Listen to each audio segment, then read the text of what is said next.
విలక్షణమైన నటనకి పరిపూర్ణమైనటువంటి రూపం కోటా శ్రీనివాసరావు గారు. మహానటుడు, ఒక లెజెండరీ క్యారెక్టర్ యాక్టర్. మా ఇద్దరి నట ప్రస్థానం కూడా ఒకే సినిమాతో ప్రారంభమైంది. అది ప్రాణం ఖరీదు. అఫ్కోర్స్ ఇక్కడే నారాయణమూర్తి ఉన్నాడు. నారాయణమూర్తి కూడా ఆ సినిమాతోనే ప్రారంభమైంది అనుకోవచ్చు. సో సుదీర్ఘమైనటువంటి ఈ నట ప్రస్థానంలో మా అనుబంధం వెనవేస్తుంది. అంతా ఇంత కాదు.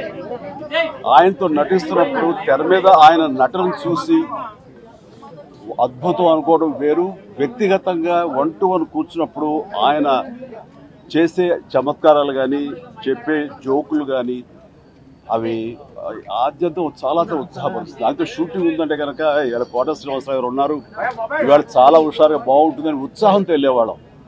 అలాగా ఆయనతోటి ఒక అనుబంధం పెనవేసుకువెళ్ళింది. ఇంకా ఆయన చేయలేని క్యారెక్టరు, చేయని క్యారెక్టరు, మాట్లాడని యాస మాండలికాలు లేవనే చెప్పాలి. అంతగా పరిపూర్ణమైనటువంటి నటన.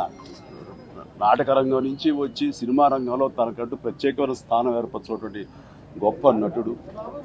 ఆయనతోటి నాకు ఎన్నో సినిమాల అనుబంధం ఉంది. ప్రతి సినిమా ఒక్కొక్క అద్భుతమైనటువంటి నాకు ఒక ప్రత్యేకం. అండ్ అలాంటి మా కోట శ్రీనివాసరావు గారు ఈ రోజున లేరు అనుకోవటం అనేది నిజంగా చాలా తీరని లోటు.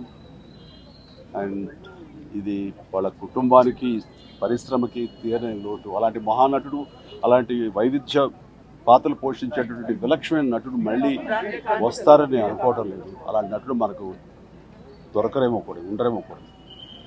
అది ఎవరు పూర్తి చేయటువంటి చాలా భారీ నష్టం ఈ పరిశ్రమకి. వారి ఆత్మనికి శాంతి చేకూరాలని భగవంతుని ప్రార్థిస్తూ, వారి కుటుంబ సభ్యులకి ప్రతి ఒక్కరికి నా ప్రగాఢ సానుభూతిని తెలియజేస్తున్నాను.